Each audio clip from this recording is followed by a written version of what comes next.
नमस्कार, मैं हूं जगविंदर पटियाल। आजादी की 77वीं सालगिरह आपको मुबारक हो। हमारा देश आगे बढ़ता रहे, तरक्की के पथ पर दौड़े, आपके सपने साकार हो, यही दुआ है। और इसके लिए जरूरी है कि हम रास्ते में आने वाली चुनौतियों को पार कर लें। सिग्नेचर स्टोरी में आज बात करप्शन के मुद्दे की होगी। प्रधानमंत्री ने लाल किले से कहा कि भ्रष्टाचार जैसी बुराई को खत्म करना है। पब्लिक इंटरेस्ट में आज ऑल इंडिया करप्शन रिपोर्ट जारी करेंगे, करप्शन का पूरा पोस्टमार्टम करेंगे। प्रधानमंत्री ने 2047 तक हिंदुस्तान को विकसित देश बनाने का प्रण दोहराया। सवाल है, अगर देश विकसित बनेगा तो आपकी जिंदगी पर क्या असर पड़ेगा? रोटी, कपड़ा और मकान के लिए कितनी जद्दोजहद करनी होगी? आज एक्सक्लूसिव में इस पर फुल चर्चा करेंगे। चांद के बाद हिंदुस्तान ने सूरज की तरफ कदम बढ़ा दिए हैं।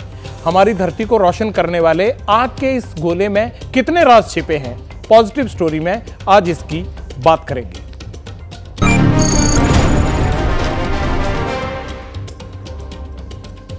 बात सिग्नेचर स्टोरी की।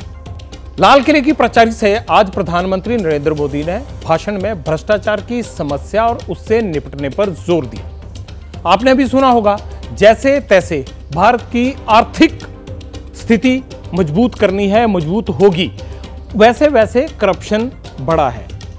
भ्रष्टाचार भारत में कितनी बड़ी समस्या है और उससे कैसे निपटा जा सकता है, आज इस पर ना सिर्फ बात करनी है बल्कि पूरी पड़ताल करेंगे।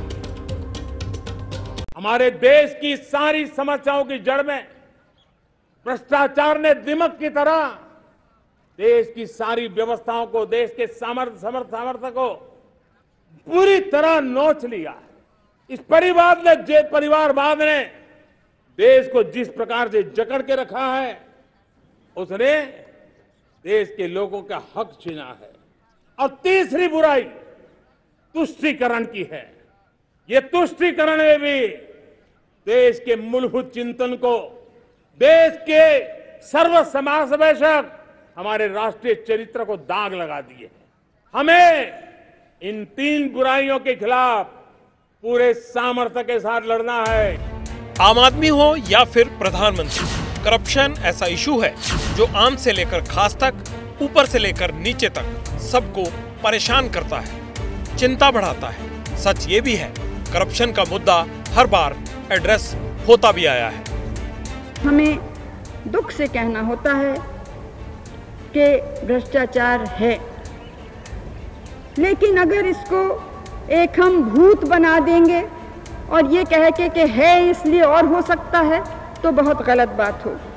हम हर एक को देखना है कि कैसे इस भूत को अपने बीच में से हटाएं। रिश्वत देने वाले और लेने वाले दो अलग अलग लोग होते हैं। लेने वाले को तो कानून की गिरफ्त से बचने नहीं देना चाहिए, लेकिन हम देने वाले जो मजबूरी में देते हैं, जब उनको कोई चारा नहीं सूझता, तो क्यों ना हम सब मिलके एक नई किस्म का सत्याग्रह, नॉन कोऑपरेशन शुरू करें और कहें कि चाहे तकलीफ हो, चाहे दुख हो, चाहे देरी हो, हम रिश्वत नहीं देंगे। भ्रष्टाचार से लड़ने के लिए मेरी सरकार हर स्तर पर तैयार है। कई दशकों से लंबित लोकपाल विधेयक को कानून बनाने का हमने फैसला किया है। लोगों के दबाव के बावजूद मैंने स्वयं प्रधानमंत्री को भी इसकी जांच के दायरे में रखा है, ताकि आपका प्रधानमंत्री भी यदि गलती करे तो आप उसे पकड़ सकें। आर्थिक अपराधियों के खिलाफ कठोर कदम उठाए जा रहे हैं। लोक सेवकों के काम में पारदर्शिता और जवाबदेही बढ़ाने और उसमें भ्रष्टाचार कम करने की कोशिशें हम जारी रखेंगे। जमाना बदल गया, नेता बदल गए, दुनिया के सबसे बड़े लोकतंत्र की सूरत बदल गई, लेकिन सीरत नहीं बदली। भ्रष्टाचार का कीड़ा आज भी हिंदुस्तान की जड़ों को खोखला करने में लगा है। हमें आजाद हुए 77 साल हो गए, मगर ऐसा कोई कीटनाशक नहीं मिला, ऐसा कोई पेस्ट कंट्रोल सर्विस वाला नहीं मिला जो करप्शन वाले सिस्टम का समूल नाश कर दे। बात इसी पर करनी है, जोर देकर करनी है। वो तो कॉमन हो गया ना, इंडिया में ऐसे चल रहा है, वो तो कॉमन है, और इसको हम क्या करेंगे। जब भी हम ड्राइविंग लाइसेंस या कुछ बनाने जाते हैं, अभी भी थोड़ा थोड़ा करप्शन चल रहा है। बाकी पहले बहुत चलता था, अभी थोड़ा कम हुआ। हमारा जो सिस्टम है वो सही तरीके से काम नहीं कर पा रहा है, तो सिस्टम को इम्प्रूव करवाना चाहिए सो दैट सभी को मतलब काम इफेक्टिवली हो सके, जिसके कारण करप्शन ना हो। यार डेफिनेटली करप्शन तो हर जगह है, हम किसी भी डिपार्टमेंट में जाएं, चाहे छोटे से छोटा हो बड़े से बड़ा हो, everywhere there is corruption. Passport बनवाने के लिए भी हमें जब तक हम उनको 500 रुपए ना दे तब तक वो पासपोर्ट बनाते ही नहीं है। पासपोर्ट वाले वो जो घर पे पासपोर्ट देने आते हैं, तो करप्शन तो है ही इंडिया में बहुत। करप्शन क्या है? कोई अफसर, सरकारी मुलाजिम आपका जेन्युइन काम करने के लिए, आपकी फाइल प्रोसेस करने के लिए पैसा मांगे, कमीशन मांगे, रिश्वत मांगे, वो करप्शन है। टेंडर पास करने से लेकर रोड, घर बनाने तक, आधार में एड्रेस चेंज कराने से लेकर पासपोर्ट, ड्राइविंग लाइसेंस बनाने तक, कभी न कभी करप्ट सिस्टम से आपकी मुलाकात भी जरूर हुई होगी। ये बात प्रधानमंत्री भी जानते हैं, इसलिए 2014 से लेकर अभी तक करप्शन पर बात हर फोरम पर, हर प्लेटफॉर्म पर करते आए हैं। साल 2014 में मोदी ने कहा, हमें देश को भ्रष्टाचार से मुक्त कराना है। क्या मुझे भ्रष्टाचार के खिलाफ कड़ी कार्रवाई करने के लिए आपका आशीर्वाद प्राप्त है? साल 2016, पिछले दशकों में भ्रष्टाचार और काले धन का बोलबाला बढ़ा है। 2 साल पहले वैश्विक भ्रष्टाचार धारणा रैंकिंग में हम 100 के करीब थे। साल 2018, सरकार की भ्रष्टाचार पर जीरो टॉलरेंस नीति है, सभी प्रकार की वित्तीय अनियमितताओं पर नकेल कसी जा रही है। साल 2019, सिस्टम में बदलाव की जरूरत है और यह भ्रष्टाचार मुक्त होना चाहिए। जो लोग इस प्रक्रिया में बाधा उत्पन्न कर रहे थे, हमने उन्हें बर्खास्त किया। साल 2020 में भी मोदी ने कहा, नए भारत में भ्रष्टाचार के प्रति कोई सहिष्णुता नहीं है और बिचौलियों के लिए कोई जगह नहीं है। हमें भ्रष्टाचार के खिलाफ एक नफरत का माहौल बनाना है। जैसे गंदगी हमें नफरत पैदा करती है ना मन में, गंदगी पसंद नहीं है, ये सार्वजनिक जीवन की इससे बड़ी कोई गंदगी नहीं हो सकती। और इसलिए हमारे स्वच्छता अभियान को एक नया मोड़ ये भी देना है कि हमें भ्रष्टाचार से मुक्ति पानी है। भ्रष्टाचारियों की संपत्ति जो हमने जब्त की है ना, वो पहले की तुलना में 20 गुना ज्यादा की है। मेरे प्यारे परिवारजनों, ये आपकी कमाई का पैसा लोग लेकर के भागे थे, 20 गुना ज्यादा संपत्ति को जब्त करने का। और इसलिए लोगों की मेरे प्रति नाराजगी होना बहुत स्वाभाविक है, लेकिन मुझे भ्रष्टाचार के खिलाफ की लड़ाई को आगे बढ़ाना है। Narendra Modi corruption free India की बात करते हैं, ये होनी भी चाहिए। क्या वाकई ऐसा मुमकिन है? क्या टॉप से लेकर बॉटम तक भ्रष्टाचार का सफाया हो सकता है?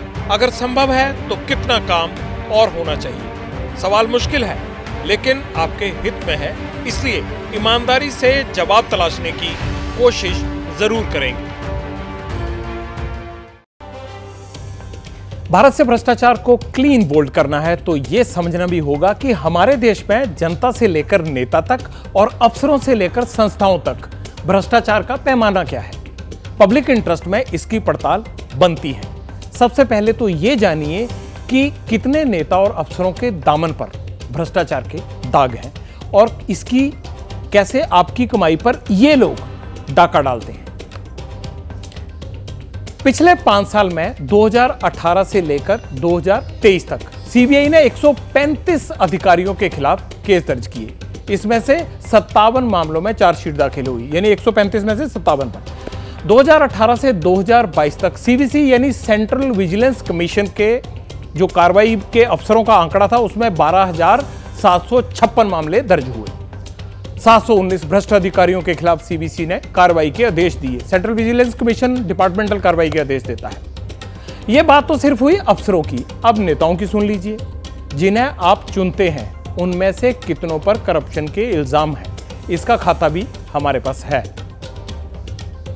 181 नेताओं पर इन्फोर्समेंट डायरेक्टरेट यानी ईडी के केस चल रहे हैं। 181 इतने नेताओं पर। नेताओं से जुड़े scam, bank fraud, money laundering के 191 मामलों की जांच हो रही है। अभी इन्होंने किया या नहीं किया, ये इल्जाम है उन पर। 115 नेताओं से पूछताछ भी हो चुकी है, समन भी भेजे गए उनको और रेड्स भी हुई हैं। चेक करते हैं ना, घर पे छापा पड़ता है, दफ्तर पे, ठिकाने पे छापा पड़ता है, वो भी हो चुका है। नेताओं के अलावा ईडी ने 20 आईएएस अधिकारियों और आईपीएस अधिकारियों के खिलाफ भी केस दर्ज किए हैं।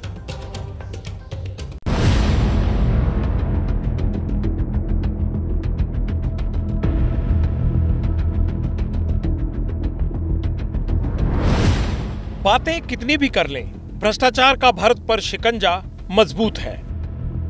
शायद ही ऐसा कोई भारतीय हो जिसका वास्ता प्रत्यक्ष या परोक्ष रूप से भ्रष्टाचार से ना पड़ा हो। शायद इसीलिए भ्रष्टाचार का स्तर मापने वाली रिपोर्ट में भारत का स्थान कोई सम्मानजनक नहीं है। ट्रांसपेरेंसी इंटरनेशनल करप्शन इंडेक्स ने साल 2022 में 180 देशों का भ्रष्टाचार मापा और उसके मीटर के मुताबिक 180 देशों की लिस्ट में भारत 50वें पायदान पर है। पाकिस्तान हमसे कहीं ज्यादा भ्रष्ट है, वह 117वें नंबर पर है। श्रीलंका 91, म्यांमार 130वें स्थान पर है, जबकि बांग्लादेश 143वें और भूटान 26वें रैंक पर है। चीन को 77वें पायदान पर रखा गया है। सीरिया और सूडान करप्शन के किंग हैं। दोनों देशों में सिविल वॉर है, आतंकवाद भी और भ्रष्टाचार भी। भारत में भ्रष्टाचार के जितने मामले होते हैं उनमें से दर्ज कम होते हैं। जो दर्ज हो भी जाएं, उनमें कार्रवाई और सजा उससे भी कम मामलों में होती है। 2019 में देश में कुल 4,234 केस सामने आए। 2020 में यह आंकड़ा थोड़ा घटा, 3,123 केस रिपोर्ट हुए। 2021 में कुल 3,745 केस दर्ज हुए। इन आंकड़ों का स्रोत NCRB यानी नेशनल क्राइम रिकॉर्ड ब्यूरो की रिपोर्ट है। मुद्दा पब्लिक इंटरेस्ट का है। आप भी ये जानना जरूर चाहेंगे कि ऐसे केसेस में पुलिस ने क्या किया। 2021 में एक साल के दौरान ही करप्शन के 3,745 केस आए। इनमें से 776 केस में रिपोर्ट दर्ज हुई, जबकि 3,071 केस में चार्जशीट फाइल की गई। इनमें पहले से लंबित मामले भी शामिल हैं, क्योंकि 2021 से पहले भ्रष्टाचार के कुल 10,989 केस लंबित थे, जबकि अब ये आंकड़ा बढ़कर 11,056 हो चुका है। NCRB के 2022 के आंकड़े अभी जारी नहीं हुए हैं। करप्शन अगर बढ़ रहा है तो जवाबदेही पुलिस और अदालतों की भी है। जब करप्शन के केस अदालत की चौखट पर पहुंचे तो वहां पर क्या हुआ? अदालतों में 2021 से पहले के 25,920 केस पेंडिंग हैं। 2021 में कुल 3,071 केस का ट्रायल शुरू हुआ। 2021 से पहले के सभी केस मिला दिए जाएं तो अब भी कचहरी में 28,991 मुकदमे चल रहे हैं। चौंकाने वाली बात यह है कि दोषी इन केसों में सिर्फ 450 लोग ही पाए गए। 49 केस निरस्त किए गए। तकरीबन 27,605 केस अभी भी लंबित हैं। इससे पता चलता है कि भ्रष्टाचार से निपटने की व्यवस्था कितनी सुस्त, ढीली, अप्रभावी और चरमराती हुई है। वे कौन से देश हैं जहां भ्रष्टाचार एक समस्या या चुनौती नहीं है?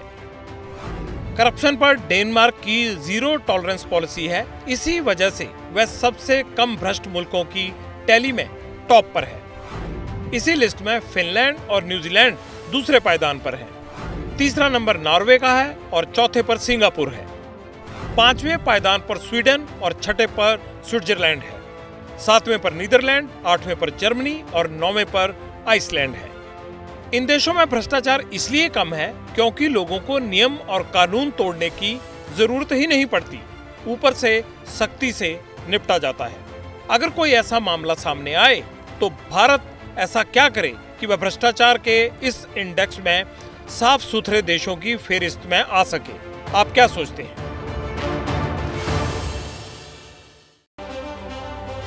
आज करप्शन पर पूरा 360 चल रहा है। हमने सारी पड़ताल कर ली है। अब भारत में 3 ऐसे सेक्टर हैं जहां सबसे ज्यादा करप्शन है। पहला रियल एस्टेट, दूसरा टेलीकम्युनिकेशन और तीसरा सरकार द्वारा चलाई जाने वाली सामाजिक कल्याण की योजनाएं। 2011 की KPMG रिपोर्ट के मुताबिक जो तथ्य हैं वो मैं आपको बता रहा हूं, ये कोई घर में नहीं तैयार किए हैं। लेकिन जब बात सबसे करप्ट राज्यों की होती है तो उसमें हम किस किस को लेते हैं? यहां के लिए हमने NCRB का 2021 का एक डाटा उठाया। उसमें क्या पता चला? महाराष्ट्र का नाम टॉप पर। यहां करप्शन के 773 केस सामने आए। राजस्थान में 501, तमिलनाडु में 423, कर्नाटक में 360 और मध्य प्रदेश की बात करें तो 260 केस रिपोर्ट हुए वहां पर। टैक्स चोरी भी भ्रष्टाचार है, आप भी जानते हैं। जुलाई 2017 से फरवरी 2023 तक 3 लाख करोड़ से ज्यादा की टैक्स चोरी पकड़ी गई है। देखिए कितना बड़ा आंकड़ा है। इससे सरकार को सालाना 2 लाख करोड़ की चपत लगती है। प्रोजेक्ट्स में देरी आम है, डिले हो जाते हैं प्रोजेक्ट्स, लेकिन इससे हर साल 40,000 करोड़ का नुकसान होता है क्योंकि कॉस्ट बढ़ जाती है। अब सवाल है कि अगर करप्शन पर लगाम लग जाए तो क्या होगा? अगर इंडिया में करप्शन पूरी तरह से खत्म हो जाए, जो कि एक बड़ा मुश्किल काम लगता है, तो फिर निवेश का 12% बढ़ जाएगा। मतलब और ज्यादा पैसे वो करप्शन वाले प्रोजेक्ट्स में लगने लगेंगे। हिंदुस्तान की जीडीपी में 1.5% का इजाफा होगा, जीडीपी बढ़ जाएगी। करप्शन रुकेगा, जीडीपी बढ़ेगी। पब्लिक सेक्टर कंपनी में भ्रष्टाचार खत्म हो जाए तो 20% मुनाफा बढ़ जाएगा। लेकिन ये जिम्मेदारी किसकी है? क्या करप्शन सिर्फ सिस्टम के लिए जिम्मेदार ठहरा दें कि ये सिस्टम की वजह से ही हो रहा है? उसी की जिम्मेदारी है। क्या है, जो नीचे के अधिकारी हैं वो बहुत करप्ट हैं। अधिकारी वही हैं, किसी की भी सरकार हो, अधिकारी वही हैं। अधिकारी जो है वो मौका पाके सामने कुछ नहीं कर रहे, पीठ पीछे सारा पैसा ले रहे हैं। जो काम पहले 500 में होता था वो 1000 रुपए में हो रहा है, क्योंकि प्रशासन का डर है, बड़ा मुश्किल है फाइल ऊपर करना, ये करना, तो भैया थोड़ा सा और लगेगा। तो भ्रष्टाचार के साथ अब सर्विस टैक्स भी लगने लगा है। भ्रष्टाचार को लेके ही हम जिम्मेदार है। और क्योंकि क्या है, अगर हम भ्रष्टाचार नहीं करेंगे, हम पैसा नहीं सामने देंगे ना, तो सामने वाला पैसा लेगा नहीं। इसके लिए हमें हर एक चीज़ के लिए जवाबदार है। आम नागरिक भी उतना ही जिम्मेदार है और सिस्टम भी उतना ही जिम्मेदार है। आम नागरिक के पास पैसा होता है, देते जा रहा है। सिस्टम को क्या है, पैसा मिलते जा रहा है, चलते जा रहा है, कोई इस पे आवाज़ उठाने वाला है नहीं। बिना पैसा लिए काम करने की आदत ही नहीं है, और जबकि इसके बदले सरकार उनकी पेमेंट देती है। अब यह व्यक्ति को खुद नैतिकता का चीज़ है। एक व्यक्ति से एक कंट्रोल होने की बात नहीं है। जब तक लोगों में अपना नैतिकता में सुधार नहीं लाएंगे कि हम मानव हैं, लोगों की सेवा करना मेरा धर्म है, तब तक ये बंद होने की चीज़ नहीं है, किसी की भी सरकार रहेगी। अच्छा, ये बड़ा कमाल होता है, जब भी कोई सख्ती होने लगती है ना, तो आपके साथ भी हुआ होगा कि अधिकारी और कर्मचारी पता क्या बोलता है? सख्ती हो गई है भैया, पैसे ज़्यादा लगेंगे, पकड़े जाने पे बड़ी दिक्कत हो रही है। तो वो करप्शन का ग्राफ और बढ़ जाता है जैसी सख्ती होती है। करप्शन का सबसे ज़्यादा असर पड़ता किस पे है? आम आदमी पे, गरीबों पर, और उनके हिस्से की जो राहत होती है करप्शन के पेट में चली जाती है। 76 साल बीत गए, जितनी भी सरकारें आई सब ने कहा करप्शन मिटानी है, भ्रष्टाचार खत्म करना है, पर खत्म हुआ नहीं। लोगों का सबसे बड़ा सिरदर्द आज भी भ्रष्टाचार है। छोटे दफ्तर से लेके बड़े से बड़े उद्योग और जो धंधे होते हैं वहां तक को फाइल क्लियर करवाने के लिए ये दिक्कत झेलनी पड़ती है। खासकर सरकारी सिस्टम में फैला हुआ भ्रष्टाचार हमारी सबसे बड़ी दिक्कत है, परेशानी है, कोड़ है। हमारे संवाददाताओं ने कई शहरों में इसी मुद्दे पर जाकर लोगों से भी बात की कि भैया आपका क्या हाल है भ्रष्टाचार को लेके। कहाँ के रेशन कार्ड है, पासपोर्ट है, एनी ड्राइविंग लाइसेंस है, तो वहाँ पे जो लाइन जो लगे रहे थे, तो लाइंस में जूझने से बजाय हम किसी को अगर देते हैं तो वो काम जल्दी हो जाता है। ऐसे मैंने भी सहा है। हाँ, यस। जन्म से लेके मृत्यु तक हमें हर जगह कहीं ना कहीं पैसा देना पड़ता है, चाहे वो डेथ सर्टिफिकेट हो, चाहे वो बर्थ सर्टिफिकेट हो, चाहे हमारा कनेक्शन हो पानी का, चाहे बिजली का कनेक्शन हो। हमारे प्लॉट वगैरह का काम है, प्रॉपर्टी डीलिंग वगैरह का, तो काफ़ी बार ऐसा होता है कि रजिस्ट्रार जो है टाइम लेता है कि भाई 2 महीने बाद आना, 3 महीने बाद आना। उसके बीच में बोलते रहते हैं फ़ोन करके कि आप पैसे खिलाओ, आपका काम जल्दी कर देंगे। मेरा खुद का मकान बन रहा है, मैं 10 दिन से दौड़ रहा हूँ कनेक्शन के लिए कि मुझे कनेक्शन दे दीजिए, और उसके बाद झूठ मूठ का दिखा रहे हैं हाँ कनेक्शन हो जाएगा, लेकिन आप भी पीड़ित हैं? मैं पीड़ित हूँ। रेशनिंग कार्ड निकलने गया था तो नहीं मिल रहा था, तो मुझे थोड़ा देना पड़ा। ऐसे बहुत सारी ड्राइविंग लाइसेंस है, तो जो जल्दी होने के लिए करना पड़ रहा है। सब परेशान है। लोगों को सरकारी काम करवाना हो ना तो पैसे देने ही पड़ते हैं। सवाल है कि क्या हमारे पास करप्शन से लड़ने का मैकेनिज्म नहीं है? भ्रष्टाचार को हराने के लिए क्या कोई हथियार नहीं है? डराने के लिए कोई हथियार नहीं है? या फिर इच्छा शक्ति की कमी है? सबसे पहले बात लोकपाल की करते हैं हम। डॉक्टर ML सिंघवी सांसद थे 1963 में, उन्होंने पहली बार लोकपाल की बात की मुद्दत पहले। 1968 में राज्यसभा में पहला लोकपाल बिल पास भी हो गया, लेकिन यह लागू कब हुआ? लागू हुआ 2014 में, मतलब लागू करवाने में ही हमें 46 साल निकल गए।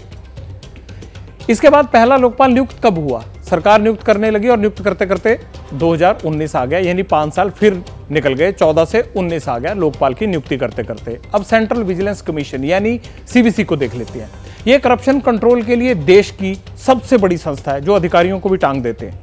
सीवीसी बनाने की अधिसूचना 1964 में जारी हुई थी। आप अंदाजा लगाइए, हम तो पैदा भी नहीं हुए थे तब। लेकिन ये पूरी कहानी जो है ये फंक्शनल कब हुई? 2003 में सीवीसी की कहानी फंक्शनल हुई, यानी 39 साल बाद। करप्शन कंट्रोल के लिए इसके अलावा और भी कई संस्थाएं हैं, उनका भी जिक्र कर देते हैं। जैसे नियंत्रक महालेखा परीक्षक यानी सीएजी आता है ना, वो डाल उठाते हैं आंकड़ा कि ये गड़बड़ कैसे कर दी, ऑडिट ऑब्जेक्शन। अंग्रेजों ने 1858 में स्थापना की थी इसकी। ये सरकारी पैसे का हिसाब रखने वाली संस्था है, जो सारा देखते हैं सरकारी पैसा लगा कहाँ, वो ये संस्था है। इन्फोर्समेंट डायरेक्टरेट यानी ईडी, ये 1957 से ही मनी लॉन्ड्रिंग के केसेस पर नजर रख रही है। सेंट्रल ब्यूरो ऑफ इन्वेस्टिगेशन यानी सीबीआई, हर आदमी कहता है सीबीआई को जांच दे दीजिए। 1963 से सीबीआई भी काम कर रही है। कॉर्पोरेट फ्रॉड पर शिकंजा कसने के लिए 2003 में सीरियस फ्रॉड इन्वेस्टिगेशन ऑफिस यानी SFIO इसे बनाया गया था।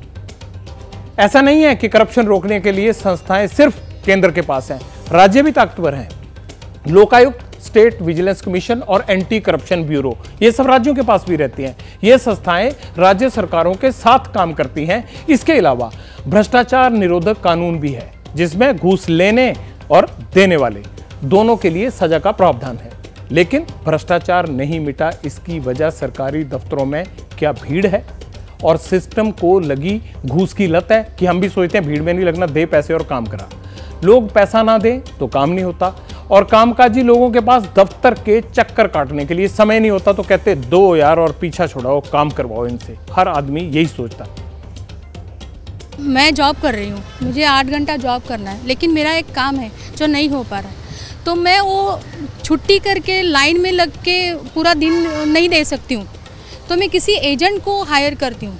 वो तो भ्रष्टाचारी हुआ ना, क्योंकि वो एजेंट को मैं पैसे दूंगी, वो यहाँ से भी पैसे लेगा, वहाँ से भी पैसे लेगा, तो वो मजबूरी है। सबसे पहले तो हमारे में पेशेंस नहीं है, जो हम नागरिक है हमारे में पेशेंस नहीं है कि पापा ठीक है हम सिस्टम के थ्रू जाएंगे तो थोड़ा वक्त लगेगा लेकिन मिलेगा, लेकिन हमें वो वक्त नहीं है हमारे पास, तो इसलिए हम कुछ दे देते हैं और काम हो जाता है। आज हम किसी भी दलाल को या ब्रोकर को बायर करते हैं कि ये बंदा हमें ला के देगा हर एक चीज़, हम उसके पे करते हैं, और वो किस तरह ला के दे हमें पता नहीं होता। हमें पता होता है कि हमें इजीली मिल रही है, क्योंकि हमें आज वक्त नहीं है। सरकार की जो व्यवस्था है, सरकार ने जो सिस्टम बना रखा है, उसमें करप्शन जो है वो होना ही होना है। हम लोग अगर इंतज़ार भी करेंगे तब भी बिना पैसे के काम नहीं होता है। हम लोगों ने कई बार देखा है, कई डिपार्टमेंट में गए हैं, किसी भी काम के लिए जाते हैं, तो वहाँ पे सिचुएशन ये रहती है कि बिना पैसा दिए वो काम को प्रोसीड ही नहीं करते हैं। ठीक है, हाँ, उस स्थिति में जैसे कभी इंसान को बहुत जल्दी में काम करना होता है तो उस समय उनको अधिक पैसे देने की ज़रूरत पड़ जाती है। लेकिन कोई भी साधारण से साधारण भी अगर काम होता है तो वो बिना पैसा दिए आप आगे काम को बढ़ा ही नहीं सकते हैं। जो व्यक्ति रिश्वत नहीं देगा उसको काम लोग करेंगे ही नहीं। उसको अनेकों बार दौड़ाते दौड़ाते लोग जब थक जाते हैं, देखते हैं कि अब हमारा काम ही करेगा ही नहीं, तब कुछ न कुछ लाचारी देता है लोग। लेकिन पदाधिकारी को बिना पैसा लिए काम करने की आदत ही नहीं है।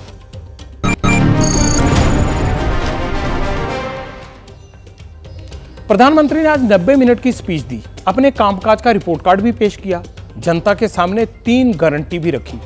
मोदी सरकार का फोकस अब 2047 पर है, यानी जब हमारे देश की आजादी के 100 साल होंगे तब Hindustan America, Australia, New Zealand, Canada जैसे देशों के साथ खड़ा होगा या नहीं, विकासशील देश वाला टैग हट जाएगा या नहीं, हम विकसित देश कैसे बने, पूरा ध्यान इसी पर है। लेकिन सवाल है कि इससे आपकी हमारी सेहत पर क्या फर्क पड़ेगा? क्या हमारी जिंदगी सुखी होगी, सुखद होगी?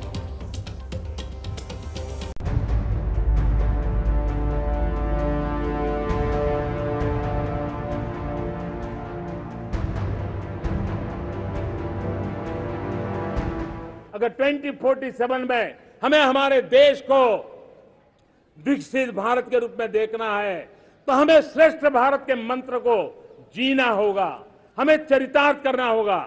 हमारी सर्विसेज होगी तो श्रेष्ठ होगी, हमारे शब्द की ताकत होगी तो श्रेष्ठ होगी, हमारी संस्थाएं होगी तो श्रेष्ठ होगी, हमारी निर्णय प्रक्रियाएं होगी तो श्रेष्ठ होगी। लाल किले से प्रधानमंत्री ने भारत के लिए नया लक्ष्य तय कर दिया। वो हिंदुस्तान को विकसित देशों की कतार में खड़ा करना चाहते हैं। हिंदुस्तान दुनिया की तीसरी सबसे बड़ी इकोनॉमी बन जाए। आने वाले 5 साल में मोदी का गारंटी है, देश पहले 3 वैश्विक इकोनॉमी में अपना जगह ले लेगा। जो शहरों में अपना शहरों में रहते हैं लेकिन किराए के मकान पे रहते हैं, झुग्गी झोपड़ी में रहते हैं, अगर अपना मकान बनाना चाहते हैं तो बैंक से जो लोन मिलेगा उसके ब्याज के अंदर राहत दे करके लाखों रुपयों की मदद करने का हमने निर्णय किया है।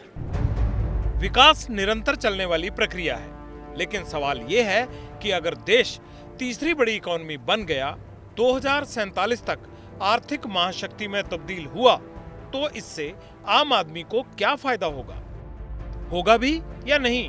क्या वाकई 140 करोड़ वाले मुल्क में शिक्षा, रोजगार, स्वास्थ्य, इंफ्रास्ट्रक्चर और लोगों के जीवन स्तर में सुधार होगा, या अभी ये दूर की कौड़ी है?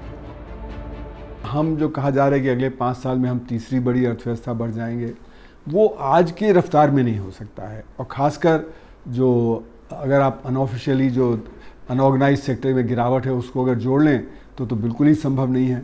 तो ये जो नीचे का तबका है, जो 94% है, जो असंगठित क्षेत्र में काम करता है, जब तक वो ग्रोथ का हिस्सा नहीं बनता तब तक हमारा रेट ऑफ ग्रोथ 8-9%, 10% एवरेज का नहीं होगा। जब तक उसको हम साथ लेके नहीं चलेंगे तब तक हम विकसित देश नहीं बन पाएंगे। कहते हैं जितना करप्शन विकास में, तरक्की में, लोगों की जिंदगी में, उतनी रुकावट। अगर करप्शन मिटेगा तो डेवलपमेंट वाला ग्राफ ऊंचा उठेगा। इसे ऐसे समझिए, केरल ऐसा राज्य है जहां करप्शन के मामले दूसरे राज्यों से कम हैं। यहां 10% लोगों ने कबूल किया कि उन्हें अपना काम करवाने के लिए कभी न कभी रिश्वत दी। 50% लोगों का कहना है कि उनका काम बिना रिश्वत दिए ही हो गया, जबकि 40% लोगों ने बताया कि उन्हें काम करवाने के लिए रिश्वत देनी ही नहीं पड़ी। इंडिया करप्शन सर्वे 2019 की रिपोर्ट में ये शामिल है। केरल भारत का ऐसा राज्य है जिसने हेल्थ के साथ शिक्षा पर भी फोकस किया। यहाँ दूसरे राज्यों के मुकाबले साक्षरता दर काफी ज्यादा है, लोगों में अवेयरनेस है। यही छोटी छोटी बातें हैं जो दूसरे राज्यों को सीखनी चाहिए, तभी हम 2047 तक विकसित होने की तरफ संजीदगी से बढ़ सकेंगे। तरक्की का हिट फार्मूला जानते हैं क्या है? अतीत से सबक लेना, भविष्य की तरफ कदम बढ़ाना और जहां भी जो भी अच्छी चीज दिखे उसे अपना लेना। अगर हमने ये कर लिया तो फिर भारत को विकसित देश बनाने से कोई रोक नहीं सकता।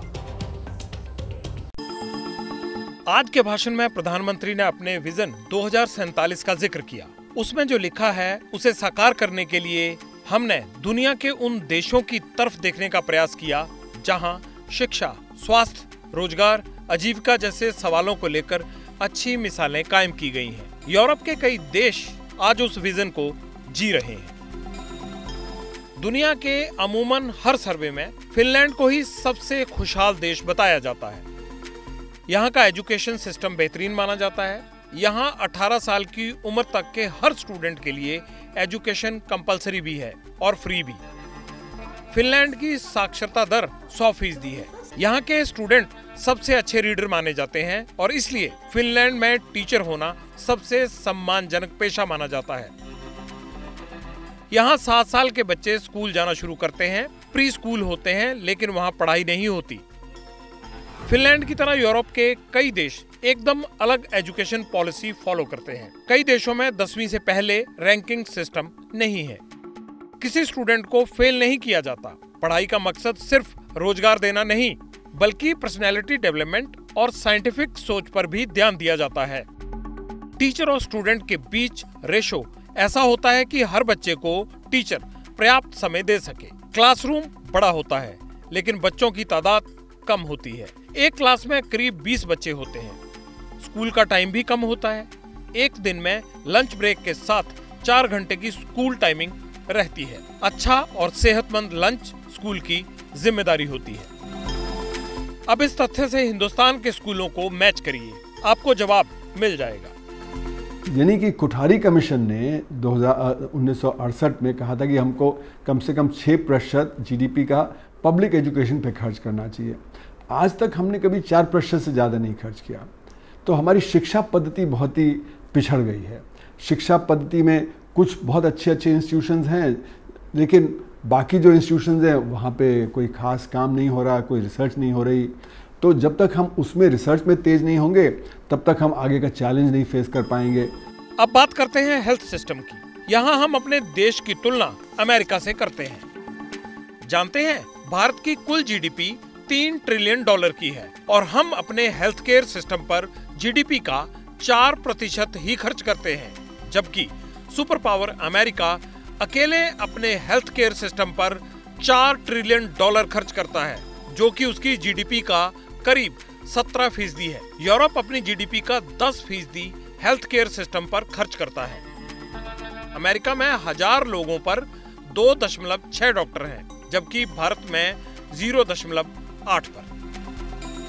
वो भी तब जब हमारी आबादी अमेरिका से 3 गुना से भी ज्यादा है। अब आप सोच लीजिए कि फर्क कहाँ है और कितना है। हमारे यहाँ one of the finest brains हैं डॉक्टर्स, लेकिन समस्या है कि हमारे ब्रेन्स और दूसरी तरफ हमारे टेक्नोलॉजी के लोगों का ब्रेन ड्रेन बहुत होता है, क्योंकि शायद उनको वो माहौल नहीं मिलता, उनको वो फैसिलिटीज़ नहीं मिलती है, उनको अपना हुनर दिखाने का यहाँ पर इंफ्रास्ट्रक्चर कम है। किसी देश के हेल्थ केयर सिस्टम को मापने का सबसे आसान तरीका है लाइफ एक्सपेक्टेंसी, यानी जीवन प्रत्याशा। इसका मतलब होता है कि जन्म लेते समय आपकी कितनी उम्र तक जीने की संभावना रहती है। कोरोना काल से पहले जिन देशों में रेट सबसे ज्यादा था, उनमें ज्यादा देश यूरोप के हैं। कई देशों में नंबर 80 के पार था। चौंकाने वाली बात ये भी है कि यूरोप 2 बार विश्व युद्ध की विभीषिका झेल चुका है। उसके बावजूद स्वास्थ्य की दिशा में यहाँ की तरक्की बेमिसाल है। उन्नत देश जो हैं वहाँ पे जो लिविंग स्टैंडर्ड है, जिस प्रकार से वहाँ पे लोगों के पास खाने पीने का है, घर का है, उनके बाकी और सुविधाओं का है, बच्चों की पढ़ाई है, हेल्थ है, स्वास्थ्य में हमें कम से कम 3% पब्लिक हेल्थ में डालना चाहिए। हमने कभी 1.3% से ज़्यादा नहीं खर्च किया। तो पॉलिटिकल विल मिसिंग है। पॉलिटिकल विल होगी तो हमारे पास साधन हैं। अमेरिका और यूरोप से तुलना बेईमानी नहीं है। अगर हमें आगे बढ़ना है तो दूसरे देशों की तरक्की से सबक लेना होगा। विजन 2047 को लागू करने में भारत को अपनी बुनियादी चुनौतियों से निपटने के लिए असरदार रास्ते निकालने होंगे।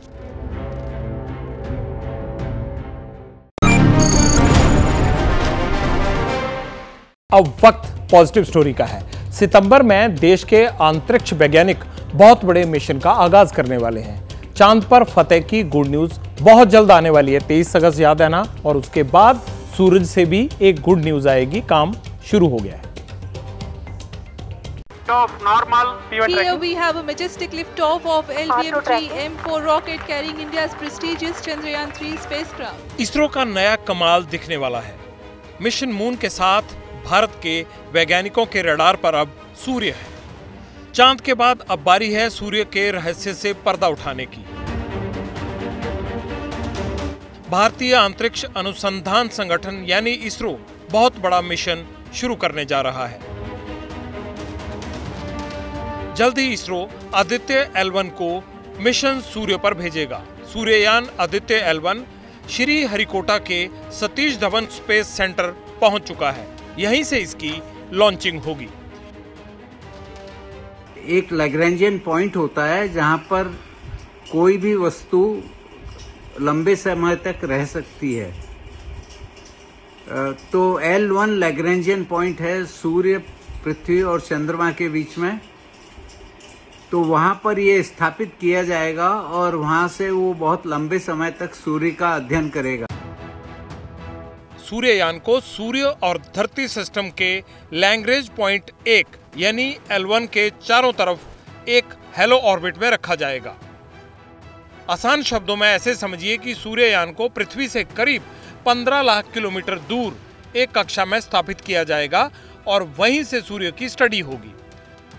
सूर्य जो है हमें एनर्जी ही नहीं देता, परंतु वो काफी पार्टिकल्स वगैरह हम पर भेजता है, और उन सब का अध्ययन करने के लिए आवश्यक है कि हम एक लंबे समय तक सूर्य का अध्ययन करें।